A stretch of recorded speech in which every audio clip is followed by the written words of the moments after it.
우리 옆 사람과 한번 인사하겠습니다. 정확히 4년 뒤입니다. 우리 한 번 더 인사할까요? 용씨가 지원아 축복해.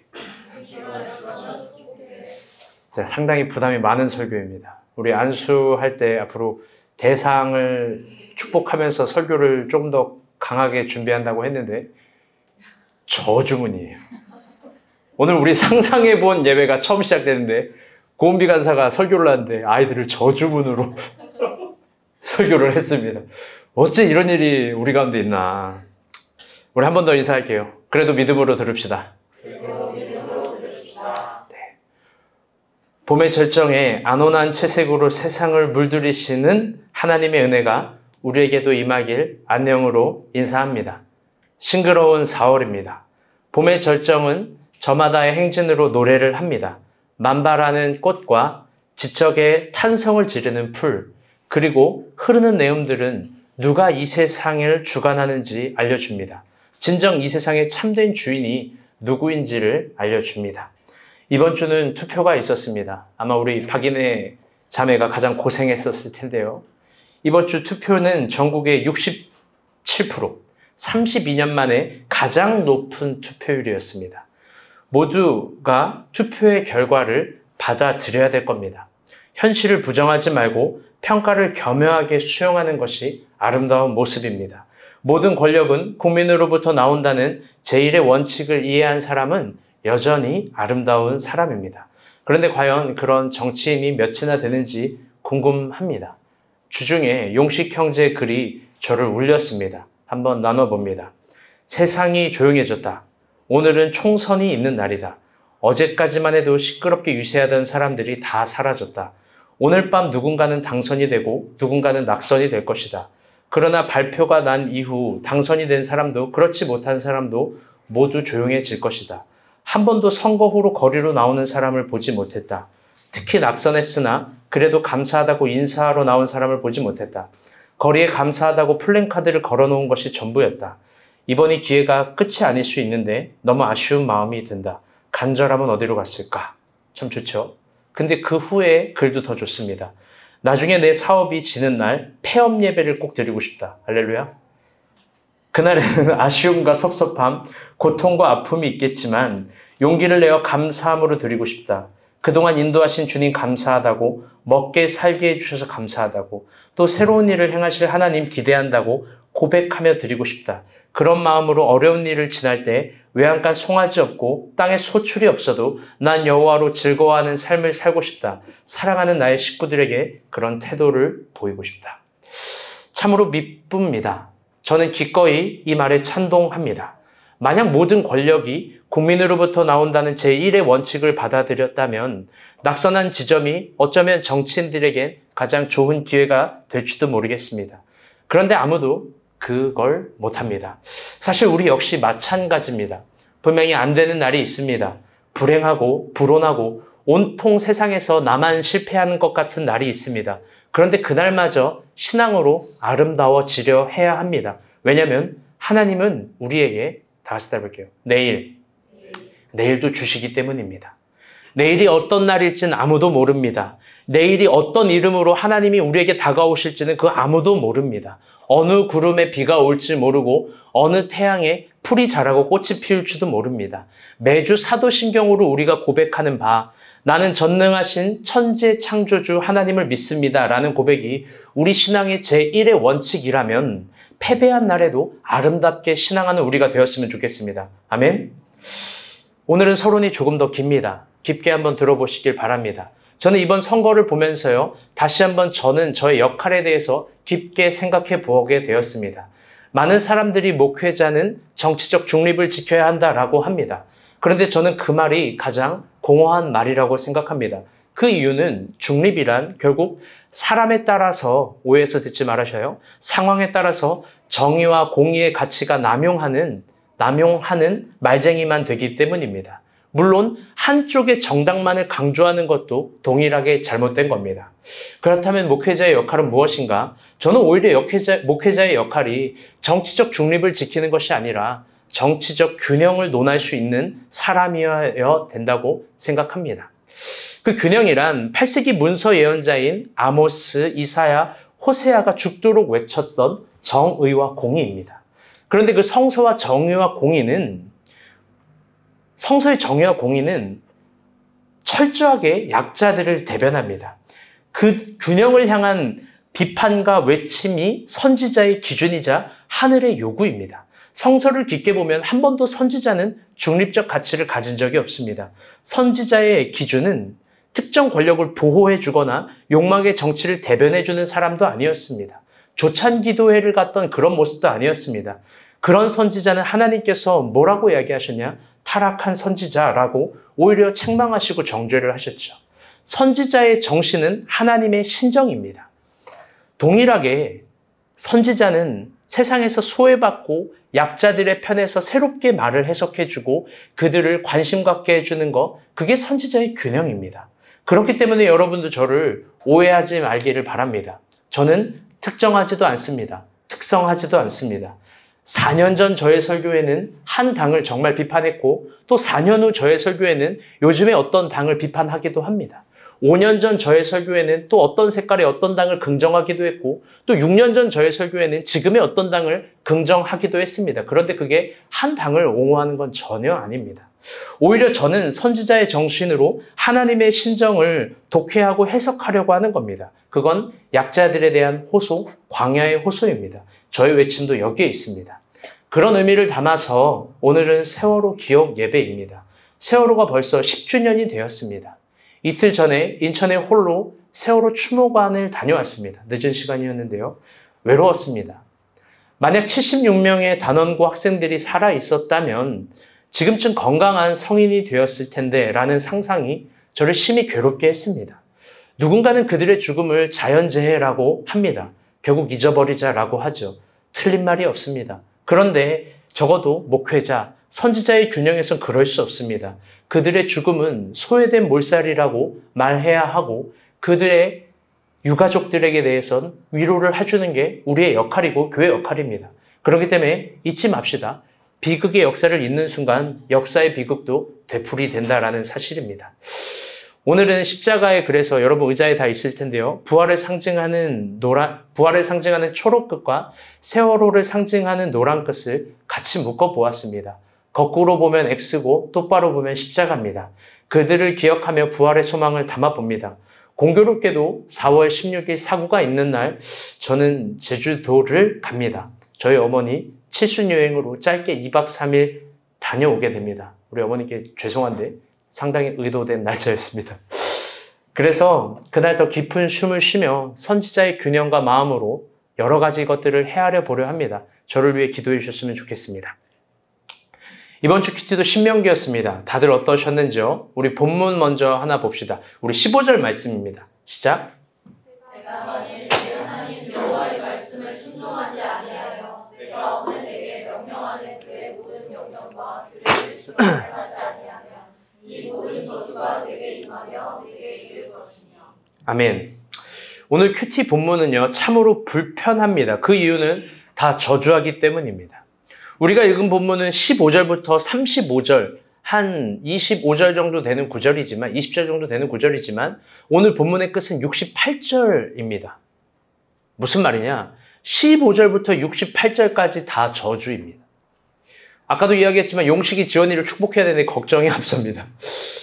한번 물어보고 싶습니다. 그렇다면 왜 이스라엘은 저주를 받을까? 적어도 본문의 문자 그대로 적혀 있다면 이런 뜻이 됩니다. 우리 다 같이 따라볼게요. 순종하지 않아서. 순종하지 않아서 저주를 받는다고 합니다. 우리 옆 사람 봐봐요. 다 저주받을 사람들이에요. 나는 여기서 100% 다 하나님 말씀을 순종했다. 일어서 보세요. 성민이 일어서 있어. 일어서서 아기를 안아보세요. 미안해요. 나는 100% 하나님께 다 순종을 했다. 여러분 그런 사람 없을 거예요. 사실 이 문자 그대로만 보게 된다면 우리는 하나님을 이렇게 생각합니다. 하나님 마음이 참 소심하고 작습니다. 문자 그대로 보면 하나님은 분노 조절 장애 같고 성격 파탄자 같이 보입니다.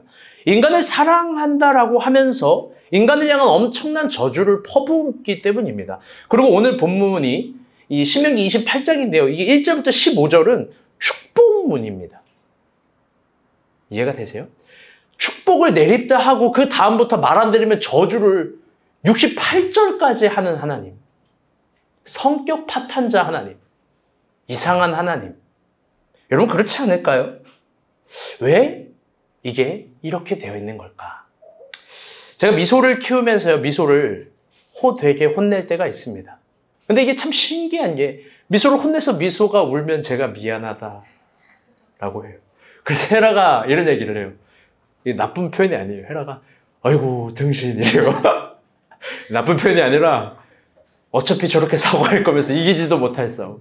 근데 제가 미소를 혼낼 때는요. 한 가지입니다. 그건 뭐냐면 거짓말을 할 때예요.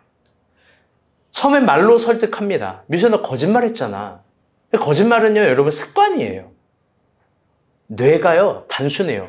모든 상황에서 진실을 말하려고 하는 뇌가 발달되는 건 습관이에요. 그럼 진실을 말하려고 하고 모든 순간에 모면하고 거짓말을 말하려고 하는 사람은 뇌가 그렇게밖에 안 도는 거예요. 그래서 여러분 습관이 무서운 거예요. 휴관이가 지금 고개를 막 헤드뱅뱅이처럼 끄덕여요. 위장로님 아들 그렇게 사셨군요. 어떻게 살았는지 모르겠지만.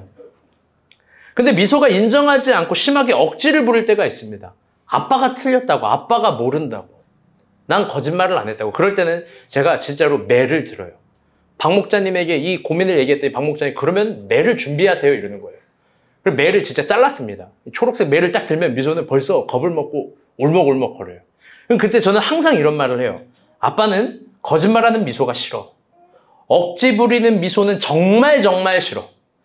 그런 미소랑은 빠방식당 가기도 싫고 놀러 가기도 싫고 손잡는 것도 싫고 뽀뽀하기도 싫고 다 싫어. 물어볼게요. 이 말은 진실일까요? 문장 그대로 한번 생각해 봅시다. 제가 정말 미소랑 밥 먹기도 싫고 손잡기도 싫고 뽀뽀하기 싫고 빠방식당도 가기 싫고 여러분 이런 말일까? 전혀 아니에요. 오히려 제가 가장 두려워하는 순간은 미소가 남자친구를 만나서 아빠랑 빠방식당 가기 싫어. 아빠랑 손잡기 싫어. 아빠 왜 뽀뽀해? 징그러워. 아빠 옆에 가. 모른 척하는 순간. 학교에 갔는데 아빠 카드만 줘. 때리면 왜 때려? 난 그 순간 아빠랑 분리를 이야기하는 순간이 가장 두려운 순간이에요. 여러분 웃죠? 너네 다 딸나길 축복해요. 제가 요즘에 아이를 키우면서 느낀 게 있어요. 지난주에도 김용구 선교사 부부랑 이제 밥을 먹으면서 김용구 선교사님 부부가 그렇다는 게 아니라 같이 어떤 식당에 가는데 남자를 키울 때는 이렇게 해요. 어떤 애가 막 말 안 들어요. 그럼 어떻게 되냐? 부모는 일단 아들을 다 때려요. 다 때리고 손으로 때리고 발로 때리고 물건으로 때린 다음에 애가 울면 그때 말해요. 너 이거 잘못했잖아 이래요. 애기는 들을 수밖에 없어요. 박 목자님도 보니까 먼저 발로 차더라고요. 저번에 하주를. 넌 집에 가서 또 맞을 줄 알아 이러고. 근데 딸은 안 그래요. 딸은 어떻게 하냐? 먼저 대화해요. 차분하게. 대화를 다 하고 동의해야 때려요. 다 딸 낳길 축복합니다. 아멘. 여러분 어쨌든요. 저의 말은요. 그게 아니죠. 저는 미소를 사랑하고 미소랑 더 깊어지기를 원하고 제가 두려워하는 순간은 미소랑 결별되는 순간이 그게 제 진심이에요. 오늘 본문도 마찬가지입니다. 오늘 본문은 성서의 대표적인 저주문입니다. 이 문자 뒤에는요. 그런데요. 저주만 있는 게 아니라 문자 뒤에 새겨진 그분의 마음을 깊게 봐야 됩니다. 오히려 그건 이스라엘 백성들을 더 사랑하고 더 가까이 있고 싶고 이스라엘과 떨어질 수 없겠다라는 그분의 섬세한 표현입니다. 진정 저 저주문은 아주 반대의 하나님의 마음이 가득합니다. 그래서 참 재밌는 단어가 뭐냐면 저 15절 단어의 파란색 글씨입니다. 우리 파란색 글씨만 한번 읽어볼까요? 시작.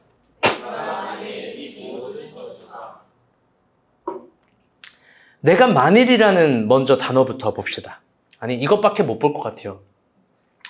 여기는 엄청난 전제가 있습니다. 이 히브리어로요. 이 만일이라는 단어는 임이라는 히브리어인데요. 이게 우리나라 국어 번역으로 만약입니다. 참 잘한 번역입니다.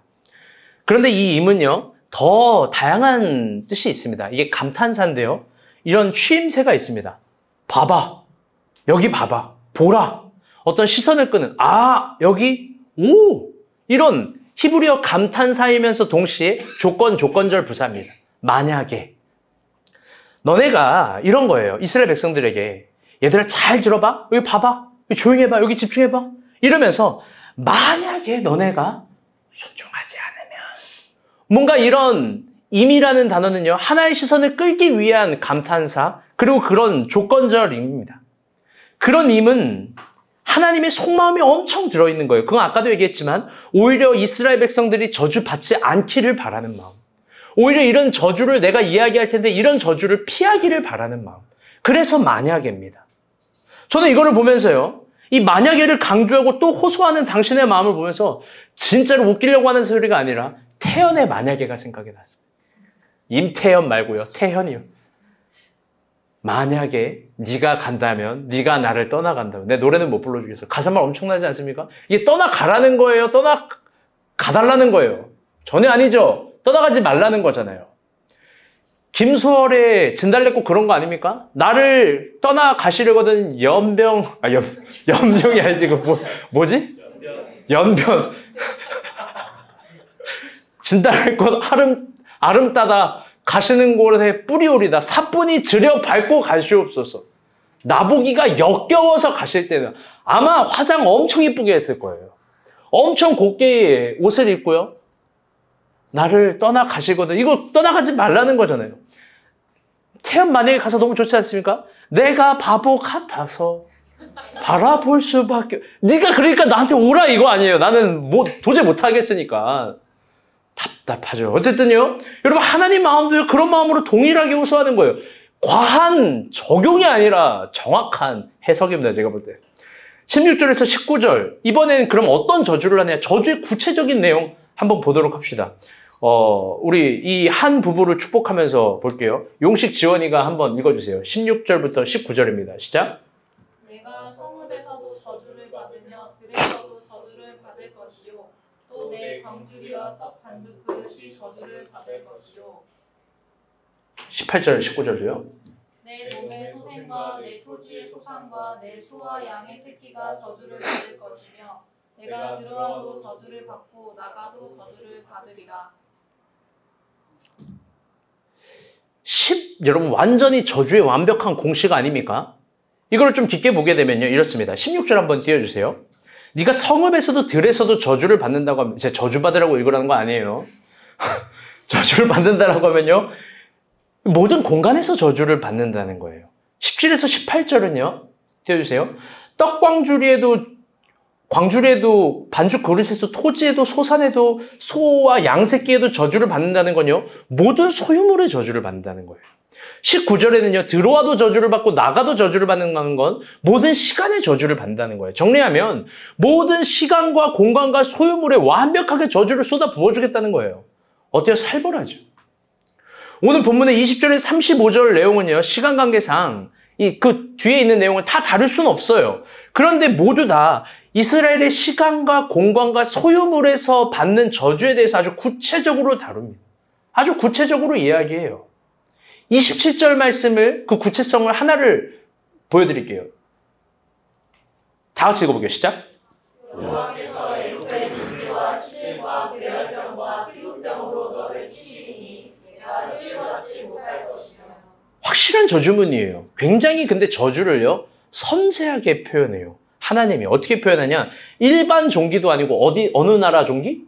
애굽 종기래요. 그리고 뭐가 난대요? 치질. 여러분 이게 성서에서 한 번 표현된 단어예요. 여기밖에 없어요. 그리고 괴혈병과 피불병이에요. 여러분 이스라엘 백성들이요. 이거를 고대 근동에서 굉장히 보편적으로 알아 있을 병이에요. 치질이 아마 그들은 만연해 있을 거예요. 그들의 속옷과 위생 관계상. 여러분 그 고통은요 어마어마한 거예요. 유치하지 않아요? 야, 너 박주영이 너 하나님만 내 말 안 들으면 치질 걸리게 할 거야. 너 전윤이 너 내 말 안 들으면 너 이 애굽 종기라는 게 있어요. 애굽 종기가 뭐냐면은 애굽에서 나는 피부병인데 어떤 피부병이냐?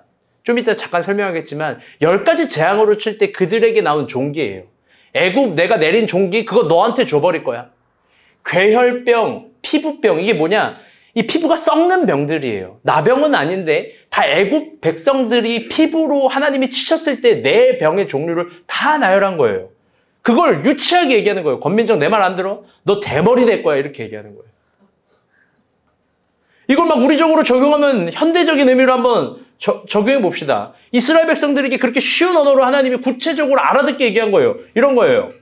형주야 미안해. 너를 저주할게. 형주 너 하나님 말 그렇게 안 들으면 너 계속 그렇게 하면 주식을 파란색으로 만들 거야. 파란색이 물이 바다를 덮음같이 할 거야. 인간사 너 그렇게 내 말 안 들으면 네 런닝화를 여호와의 불로 다 살라버릴 거야. 성령불이 아니라 여호와의 불로 런닝화를 다 살라버릴 거야.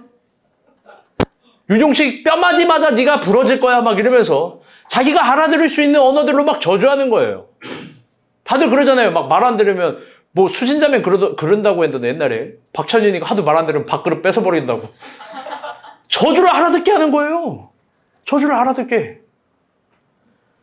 여러분 그런데 이게 아주 깊게 봐야 될 부분이 단순히 위협하려는 것이 아니라요. 28장에서 그 68절까지 되는 오랜 긴 저주문의 양식, 그 완벽한 양식문은 사실 애굽이 하나님께 덤볐다가 10가지 재앙으로 박살낸 모든 섬세한 내용을 하나님이 유치하게 구체적으로 다 갖다 적은 거예요. 왜? 그게 역으로 이스라엘 백성들에게 적용시킨다는 건 위협하려는 마음도 있지만 동시에 이스라엘 역사 속에서 실제 했던 거고 이스라엘의 역사 속에서 굉장히 와닿는 내용이기 때문에 그래요. 그들은 민족적으로 살벌하게 와닿았을 거고요. 두렵고 떨리고 긴장했을 거예요. 그럼 이제 중요한 이야기를 해봅시다. 막상 이런 구체적인 저주문을 들었다면 그 다음 여러분 이스라엘 백성들의 반응은 어땠을까요? 이런 위협적인 저주문을 들었다면 역사 속에서 실제 했고 그들이 와닿을 수 있는 내용들 출애굽의 거꾸로를 나에게 적용시킨다라고 한다면 여러분 이스라엘 백성들은 도대체 어떻게 반응을 했을까? 그건 아주 단순하게 회귀 본능입니다. 야, 나 진짜 너무 좋다, 여러분. 아이들이 다 자.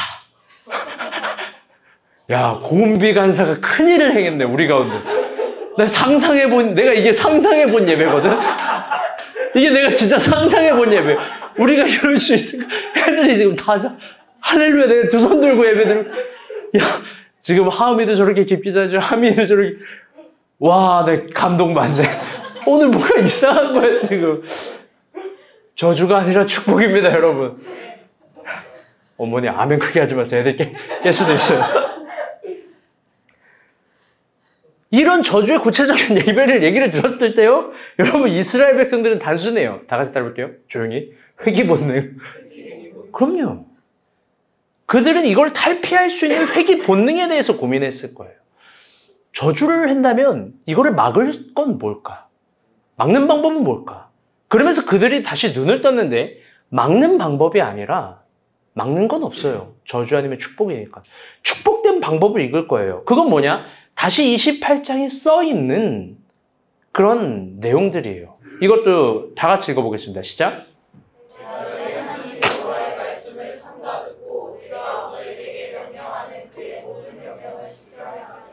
내 하나님 여호와께서 너를 세계 모든 민족 위에 뛰어나게 하실 것이라. 내가 내 하나님 여호와의 말씀을 청종하면 이 모든 복이 내게 임하며 내게 이르리니 성에서도 복을 받고 들에서도 복을 받을 것이며 내 몸의 자녀와 내 토지의 소산과 내 짐승의 새끼와 소와 양의 새끼가 복을 받을 것이며 내 강지와 떡 반죽 그릇이 복을 받을 것이며 내가 들어가도 복을 받고 나가도 복을 받을 것이라. 아멘. 여러분 어떤가요? 아까 15절에서 20절 내용상 동일합니다. 그런데 표현상 다른 거죠. 즉 이스라엘의 모든 시간과 공간과 소유물에 이번엔 복을 받는 내용을 얘기를 해요. 그런데 한 가지 대전제가 있어요. 불순종의 대전제는 뭐였죠?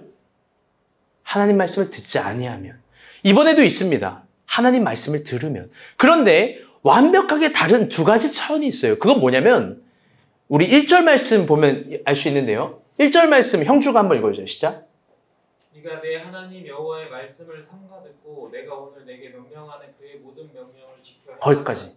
삼가 듣고 명령을 지킨다. 무슨 말이냐? 반복 어구로 해서 지키고 내 말을 들으라는 걸 더 강조해서 얘기해요. 축복에는. 그리고 중요한 건 뭐냐면 이 축복문에는 아까 이야기한 히브리어 임이 없어요.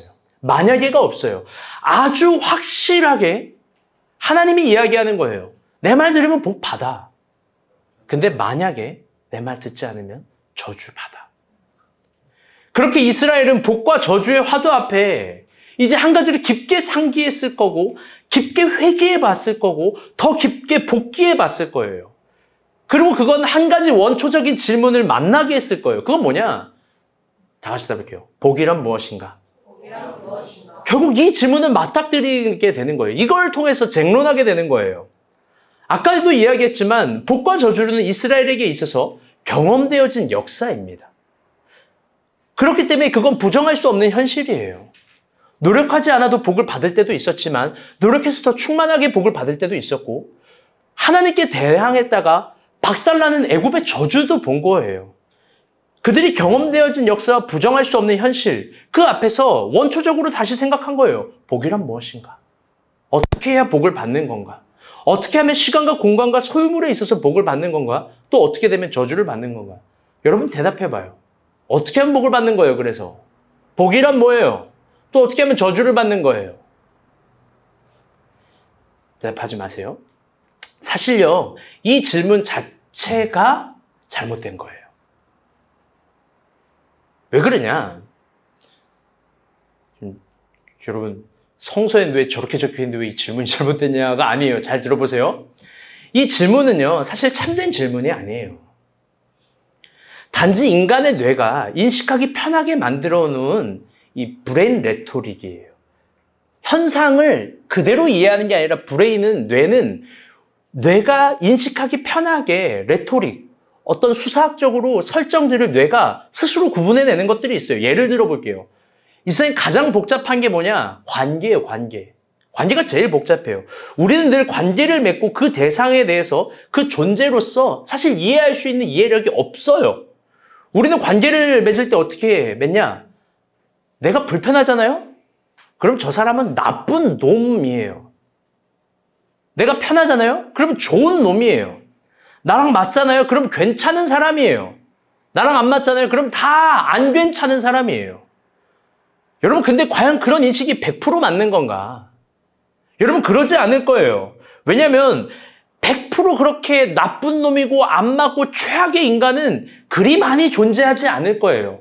그 사람도 어떤 집단에 있어서는 굉장히 필요하고 유능하고 인정받고 또 그 사람을 좋아하는 관계일 거예요.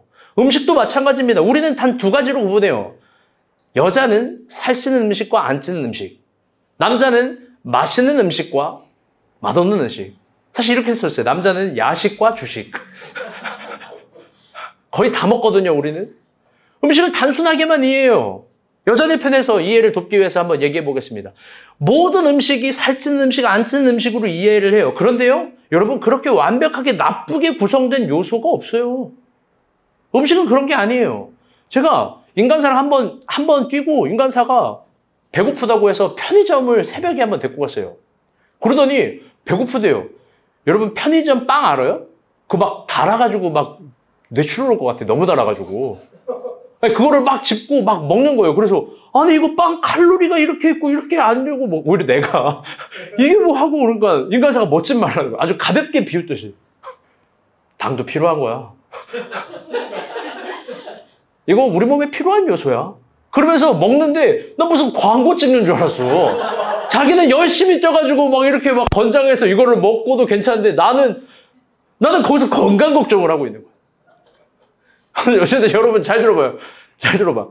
100% 그렇게 안 좋고 살만 찌고 그런 음식들 나쁜 게 요소로만 구성되는 음식 없어요. 오히려 음식의 양과 신진대사를 조절하는 문제겠죠. 라면도 완벽하게 나쁜 음식 전혀 아니에요. 대처 음식이라고도 이 의사들은 평가하는데요. 여러분, 우리 뇌는요, 여하튼 단순하게만 판단하는 거예요. 그게 기호학이에요. 뇌적 기호학.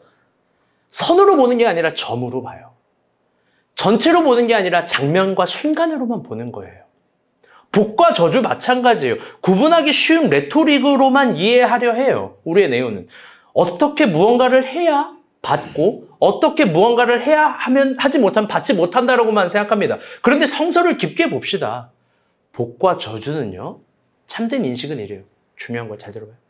복과 저주는요. 이미 우리에게 주어졌어요. 복과 저주는요, 이미 한 공간 안에 있어요.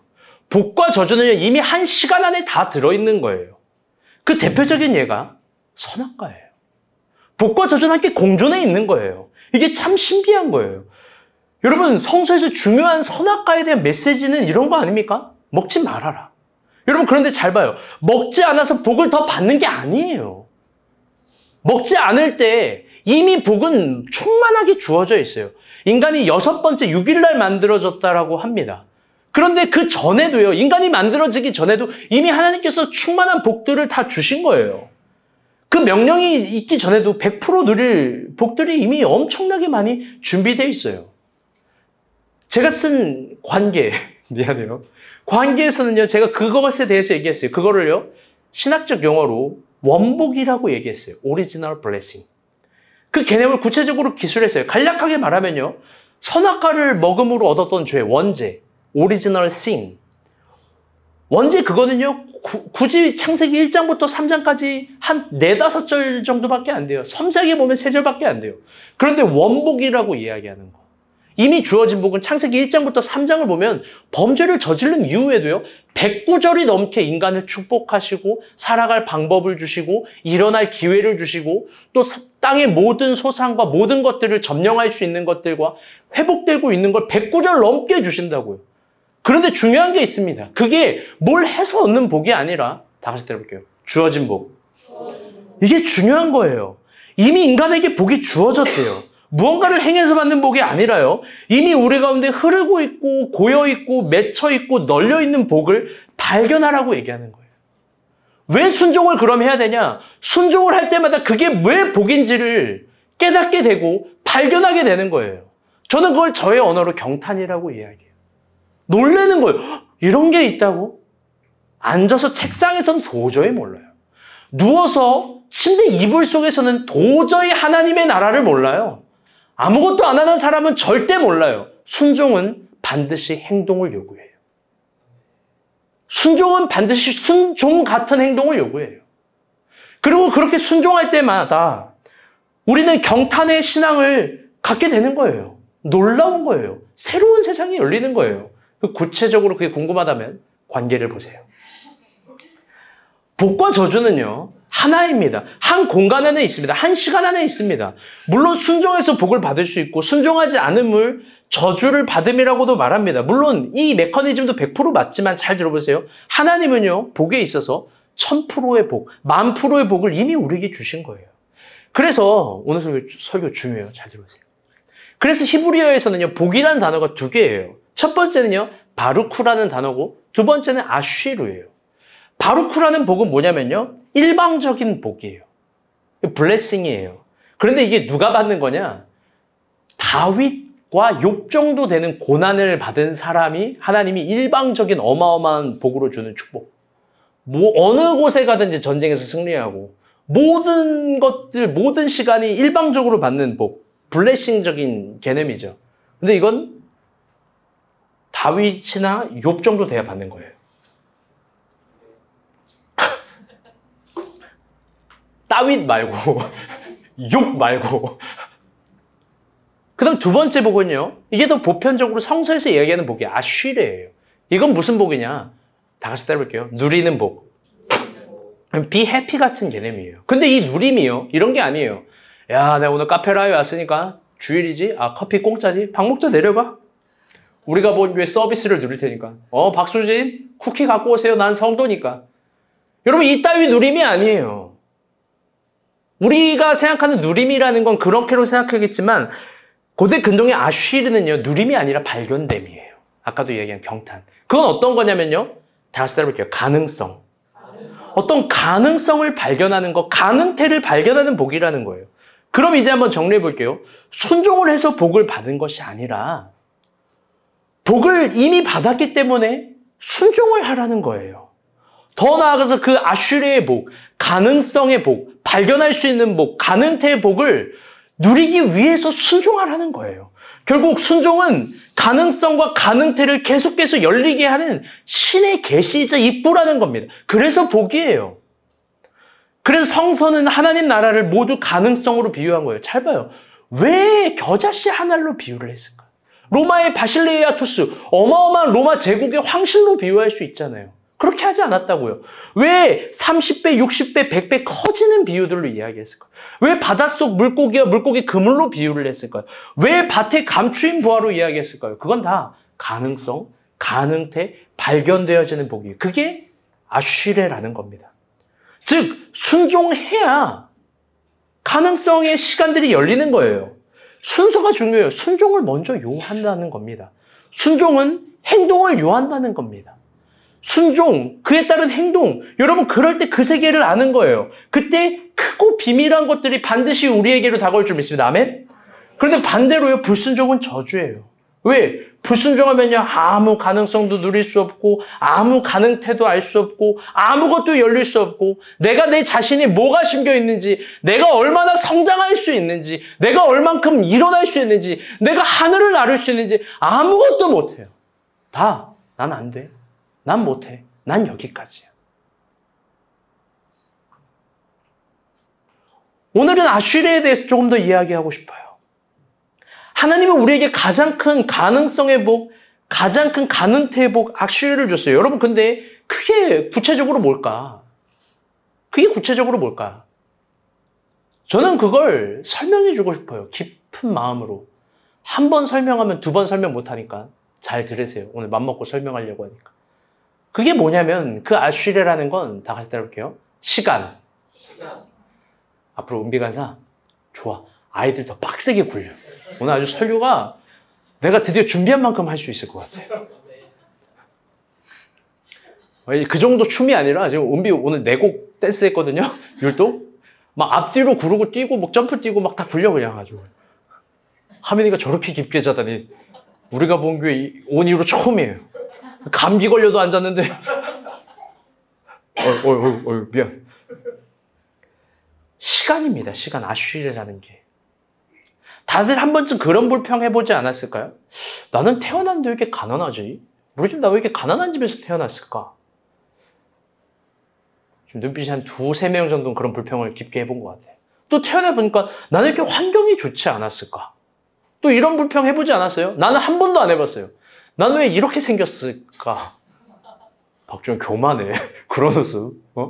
이런 불평, 정현이 이런 불평 해봤어요? 안 해봤어요? 나는 왜 이렇게 생겼을까? 사실 정현이 여러분 잘생겼어요. 헤라 사모가 그러는데 정현이가 딸을 낳으면 미소를 이길 거예요. 저 눈이 너무 예쁠 거래요. 근데 주희 닮은 얘기는 안 하고 정현이 눈을 닮으면 미소를 이길 거라고. 정현이가 계속 봐야 이쁘고 오래 봐야 이쁘긴 한데 여러분 그런 고민 해보지 않았을까? 나는 왜 이렇게 못생겼지? 나 왜 이렇게 생겼을까? 그런데 여러분 그래서 우리는 나의 조건과 환경을 비난하지만 깊게 생각해봐요. 하나님이 우리를 사랑한다는 증거는 결국 그 환경, 그 조건, 그 모든 순간 속에 뭐가 있냐? 야훼는 시간을 주셨다는 거예요. 그게 하나님의 대답이에요. 하나님이 우리에게 시간을 주셨어요. 그게 하나님의 사랑이에요. 아무것도 가진 없는 사람이라도 시간이 있어요. 그게 하나님의 진정 대안입니다. 그리고 그 시간에 무엇을 담아내느냐에 따라서 분명히 내일이 달라요. 그게 성서의 일관된 메시지예요. 그래서 아주 놀랍게도 예수 그리스도의 이름이 뭐냐? 예수 그리스도의 이름 뜻이 뭐예요? 임마누엘. 임마누엘이 뭐예요? 우리와 함께하는 시간. 여러분 출애굽에서 하나님이 처음으로 3장 14절을 보면 출애굽기 3장 14절 하나님이 당신의 이름을 이야기해요. 뭐라고 이야기하죠? 나는 야훼다. 그런데 그 야훼라는 단어가요. 히브리어의 하야 동사에서부터 오는데요. 하야가 뭐냐면 국어로 번역하면요. 이게 비동사예요. 비동사 하야. 국어로 번역하면 이렇게 돼요. 이다 되다 하다. 문장 끝에 있는 거 아니에요? 모든 문장 속에 이다가 있잖아요. 이다, 하다, 되다. 영어로 표현하면 am-are-is예요. 비동사. 위대하신 하나님은 당신의 이름을 야훼라는 걸 비동사로부터 가져온 거예요. 즉 나는 언제나 어디서나 존재했었던 비동사야. being, 비동사. 즉 하나님은요. 잘 들어요. 시간이라는 거예요. 그러나 그 하나님은 그렇다면 그 하나님은 그래서 그 하나님은요. 언제나 어디서나 있었던 시간, 과거에. 그리고 지금 여기 현존하는 시간이면서 동시에 모든 것을 초월하는 시간이라는 거예요. 스스로 있는 시간이라는 거예요, 하나님은. 아니, 시간 자체라는 거예요. 하나님이 우리에게 시간을 주셨다는 건 당신을 우리에게 주셨다는 거예요. 그래서 그 시간의 비밀은 아슈르의 복이에요. 그렇기에 이 세상에서 가장 신앙 없는 말, 가장 나쁜 말은 뭐냐면 바빠가 아니라 일정 만화가 아니라 피곤해가 아니라 이런 말이에요. 다 같이 따라볼게요. 시간이 없어. 시간이 없어. 이게 가장 불신앙적인 벽면이자 항변이에요. 여러분 진지하게 잘 생각해봐요. 과연 우리에게 시간이 없을까? 구체적으로 보면 그러지 않을 거예요. 정말 생각해봐요. 과연 우리에게 시간이 없는지. 아니요. 작은 시간이라도 분명히 있을 거예요. 시간이 있어요. 가장 작은 시간에도요. 하나님의 뜻을 구할 수 있고 그 뜻을 받들어 긍정적으로 상황을 재해석할 수 있고 새롭게 볼 수 있는 시간이 분명히 있어요. 하늘을 관점으로 바라볼 수 있는 시간이 있어요. 가장 열악한 시간에도 시간이 있어요. 시간이요. 존재하진 않아요. 존재하지 않을 수는 없어요. 그리고 그 작은 시간에서 하나님의 뜻을 담아낼 수 있다면 거기에서 우주가 탄생하는 거예요. 제가 최근에 읽은 목장보고 중에 진짜 감동적인 목장보고가 있어요. 이거를 누구를 부끄러움을 주려고 하는 목장보고가 아니에요. 정주희 목장보고예요. 뭐냐면요. 저 녀석이 얼마나 형편없는 녀석이냐면요. 여러분 식사 기도하는 게 조금 부끄러웠대요. 여러분 저도 군대에서 그랬어요. 군대에서 훈련병 때요. 밥을 먹는데 식사 기도를 해야 되는데 내가 이게 턱 괴고 이렇게 식사 기도에다가 3개월간 혼났어요. 식사 기도가 불편한 군대 문화도 있었어요. 여러분은 사회생활에서 식사 기도 다 어떻게 생각해요? 잘해요? 충환이 식사 기도할 때 손 들고 이렇게 음식을 축복하며 막. 아니 나 충환이랑 아웃백에서 밥 먹으면서 시험 들 뻔했잖아. 충환이 난 기도하고 있는데 충환이 이게 기도하고 먹잖아요. 무슨 기도를 한 거야? 이렇게 하고 바로 충환아 썰어 그러니까 바로 썰더라고. 아니 보통 기도를 하면 그래도 눈은 감는데 고개 한번 끓으면서 내 전윤이가 어떤 식사 기도를 하는지 궁금해. 여러분 그런데요. 그 식사 기도 속에서도 하나님이 응답한다면 하나님이 역사한다면 그 기도가 진짜 하나님의 뜻을 담은 마음을 담은 기도라면 여러분 거기는 우주가 돼요. 아멘? 여러분 오병이어라는 기도가 그런 거 아니겠습니까? 우주가 된다고요. 작은 시간, 나에게 있는 시간, 그 있는 시간을 소중하게 다루는 태도. 여러분 그게 신앙이 있는 사람이에요. 제가 여러분에게 삶으로 만약에 본을 보일 수 있다면 제가 진짜 희망하는 건 이런 거예요. 시간을 소중하게 다루는 태도. 내가 내 삶을 누군가 본다면 내가 시간을 얼마나 아끼고 소중하게 생각했는지 여러분 그걸 내가 보이고 싶어요. 그러니 여러분 진지하게 강조하는 건 시간을 하대하면 안 돼요.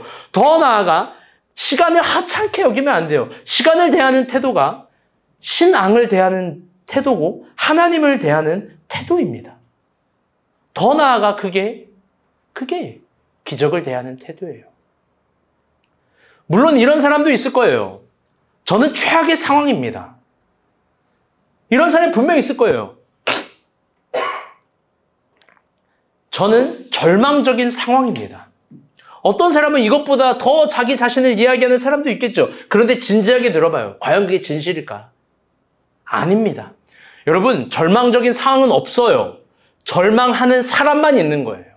여러분 최악의 상황은 없어요. 최악이라고 생각하는 사람만 있을 거예요. 시간이 없다고요? 아니에요. 절망적이라고 아니에요. 최악이라고 아니에요. 그렇게 생각하는 나만 있을 뿐이에요. 그 순간에도 시간이 있어요. 다르게 볼 수 있는 시간이 있고 주님을 구할 수 있는 시간이 있고 주님께 도움을 구할 수 있는 시간이 있고 우리 교회도 있어요. 더 나아가 아슈르의 복을 실현할 수 있는 시간이 있어요. 여러분 잊지 마세요. 중요한 얘기 마지막으로 한번 해봐요. 망했다라고 결정하는 사람은 결국 자기 자신이에요. 최악이라고 단정하는 사람은 결국 나 자신이에요. 스스로 늘 가능성 없는 사람이라고 강조하고 정의하는 사람은 나예요. 내가 포기하니까 포기가 되어지는 거예요. 내가 포기하지 않으면 아무것도 안 포기되는 거예요. 우리가 회개를 해야 된다면 여러분 진정 그 지점을 회개해야 되는 거예요. 하나님께서 우리 주신 시간을 하찮게 여기고 하나님께서 나에게 주신 아쉬리의 복, 가능태의 복, 가능성의 복을 하대하고 시간을 소중하게 여기지 않은 것. 우리가 진정 이 시대에 회개할 게 있다면 여러분 그 복을 깊게 생각하지 못한 걸 회개해야 되는 겁니다. 여러분 오늘 그런 마음으로 회개했으면 좋겠습니다. 물론 우리는요 내일을 모릅니다. 그런데 성서를 깊게 보면 그렇게 내일을 절망하라는 소리가 아니에요. 오히려 내일을 기대하라는 역설일 겁니다. 왜? 그 시간에 하나님이 있으니까요. 내일을 걱정하지 말라는 전제는 마지막 잘 들어봐요. 내일이 우리에게 온다는 거예요. 근데 걱정하지 말라는 전제는 그 안에 하나님이 있다라는 거예요. 하나님을 안 믿는 사람이나 시간에 대한 기대감이 전혀 없는 거예요. 신앙이 없는 사람들이 그게 특징이에요. 내일도 아무 일 없을 거야. 다음 달도 똑같겠지. 내년에도 아무 일 없을 거야. 늘 똑같겠지. 이딴 소리나 하는 게 믿음이 없는 겁니다. 여러분, 내일은 다를 거예요. 아멘? 다음 주 다를 거예요. 다음 달이 다를 거고요. 내년이 반드시 다를 거예요. 왜? 우리가 특별한 능력이 있어서 다르는 게 아니에요. 하나님 앞서가니까. 그리고 내일을 갖고 끌고 오시니까. 여러분 이게 신앙의 중요한 신비입니다. 하나님은 우리의 시간을 앞서가기도 하면서 그 내일을 끌고 오늘로 오시기도 하는 분입니다. 여러분 그러니 우리가 그분의 인도하심을 믿는다라는 것, 우리가 그분의 인도하심을 바라본다는 건 이 눈에 아무 증거 보이지 않아도 다 같이 따라볼게요. 순종하는 겁니다. 다 같이 따라볼게요. 그래서 순종한다. 그리고 순종한다. 그래도 순종한다. 반드시 순종한다. 이게 가장 큰 복이에요. 순종은 행동을 요해요. 순종은요, 자기 부인을 요해요. 순종은 너가 틀렸다라는 걸 인정하라는 거예요. 순종은 네가 기준이라는 걸 내려놓으라는 거예요. 순종은 내 감정이 옳고 내 판단이 맞고 내가 억울하고 피해자라는 거 그게 아니라는 거예요. 순종은 권리 포기를 반드시 하게 해요. 그래서 내가 막 없어지고 막 그게 아니라 하나님의 어마어마한 것들로 정말 어마어마한 것들로 여러분에게 아름다운 가능성으로 선물해 주신다는 겁니다. 아멘? 아멘.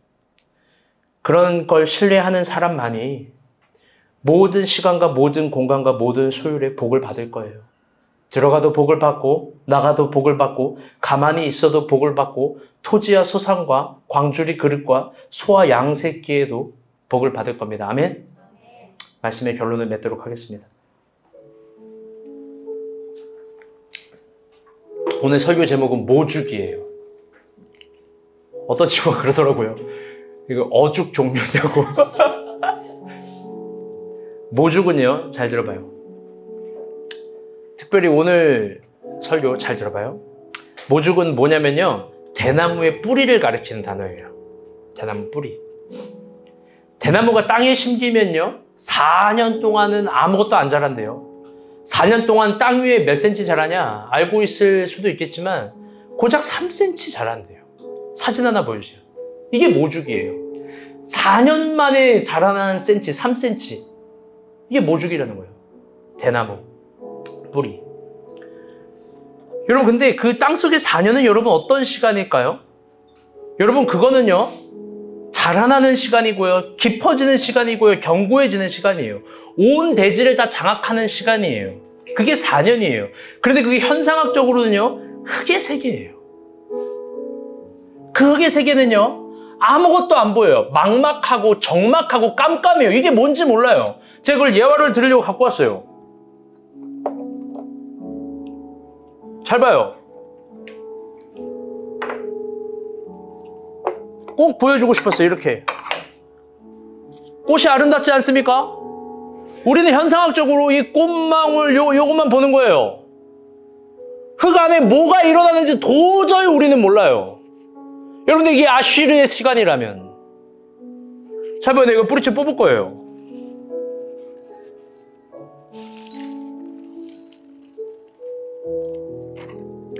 여러분, 흑색이에요. 뭐 보입니까? 아무것도 안 보여요. 엉켜있고요. 지저분하고요. 뭐가 있는지 아무것도 도저히 안 보여요. 내가 이거 잘하려고 3번 연습했어요. 저기 뿌리 3개 뽑혀있는 거 다 나요. 오늘 특별히 설교를 듣는 박지원이, 윤용식이 잘 들어봐요. 흙 같은 시간이 살면서 존재한다고요. 도저히 막막하고 적막하고 아무것도 안 보이는 시간. 그래서 자라나는 게 아무것도 없고 모죽처럼 고작 3cm 정도 자라나는 것 같은 시간들이 고작 우리 눈으로 파악할 수 있는 세계예요. 늘 강조하지만 여러분, 그런데요, 그 시간이 하나님 편에서 살아있는 시간이라면, 그 시간이 하나님 편에서 가장 활력 있는 시간이라면 여러분, 소중하게 시간을 다루기를 바라요. 복은 시간이니까. 우리 눈에 안 보이고 안 믿기고 안 와닿는다고 이해가 안 되는 게 아니에요. 하나님은 이해되지 않는다고 부정할 수 있는 분도 아니에요. 모죽의 시간이 하나님의 아슈리의 복이에요. 모죽의 시간을 넘어서면요, 성죽의 시간도 있어요. 그건 뭐냐? 대나무가 자라나는 시간이에요. 5년 뒤 대나무가요, 하루하루가 무섭게 자라나요. 하루에 몇 cm씩 자라나는지 알아요? 진짜 빨리 자라나는 대나무는 검색해 보니까 80cm 하루에 자라나요. 80cm. 6주면 15m가 되고 8주 뒤면 30m가 되고 결국 울창한 원시림을 이룬대요. 그게 유일하게 태양을 대항해서 완벽하게 그늘을 만들어낼 수 있는 식물이래요. 신기하죠? 왠지 알아요? 잎이 넓어서가 아니라 대나무가 흔들리면서, 뿌리는 부서지지 않는데 흔들리면서 태양을 가리는 그늘을 만들어낸다는 거예요. 현존하는 나무 중에 가장 단단하고 견고하고 안 죽고 생명력이 가득한 나무, 그래서 대나무, 그래서 반붐이에요. 오늘은 여러분을 축복하는 설교이기도 하지만 용식 지원을 축복하는 설교예요. 이 부부가 우리가 본 교회 모죽이 되었으면 좋겠어요. 많이 심겼어요. 어느덧 깊고 견고하게 뿌리를 내렸습니다. 여러분 모를 거예요. 어제 저녁에도 혼나고 오늘 아침에도 혼나고 이틀 전에도 혼나고 간사들이 맨날 혼나니까 교회가 이루어지는 거예요. 아마 인간사님 가슴은 막 모죽일 거예요, 진짜. 우리 용식이 진심으로 모죽이 되길 축복해요. 그런데 좀 자랐어요. 얼마 자라는지 알아요? 고작 4cm 자란 거예요, 여러분. 둘 교만하지 말고 들어요. 아직 더 자라나야 돼요. 1m 자라나야 되고요. 30m 자라나야 되고 80m 자라나야 됩니다. 아멘?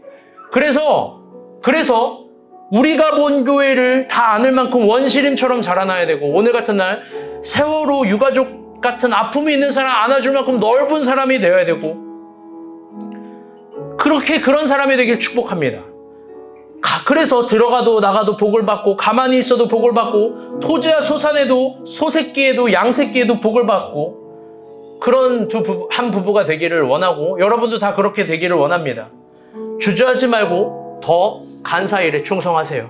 주저하지 말고 목자 일에 더 충성하세요. 분명히 적막하고 막막하고 다 때려치고 싶은 순간도 있겠지만 아니에요. 하나님이 아슈리의 복을 주실 겁니다. 높게 자랄 거고 대나무 되게 하실 겁니다. 아멘.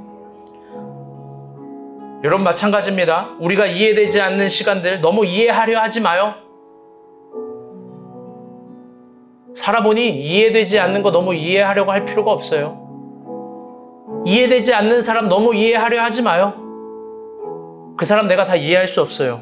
그런데 그 사람이 모죽과 같은 사람인지 모죽과 같은 시간인지 누가 압니까? 하나님이 대나무로 우리를 성장하게 하시는지 누가 압니까? 복과 저주는 한 공간에 있습니다. 그러니 여러분 순종합시다. 순종할 때 하나님 나라 임합니다. 아멘. 사실 그러고 말씀의 결론으로 둘에게 제가 선물을 하나 주려고 했어요. 근데 그게 차 위에 놓고 내가 안 갖고 온 것 같아요. 내가 대나무는 도저히 못 사오겠고 뿌리 식물로 당근 뿌리를 내가 사왔거든요. 당근 씨앗 사왔는데 그 차 위에 놓고 안 갖고 온 거야. 심히 당황스러워. 근데 여기에다가 해가지고 흙으로 해가지고 주려고 그랬는데 못 키우면 안 된다고. 어쨌든 여러분 또 지원 용식 그랬으면 좋겠습니다. 아멘. 우리 같이 찬양 부르고 기도합시다.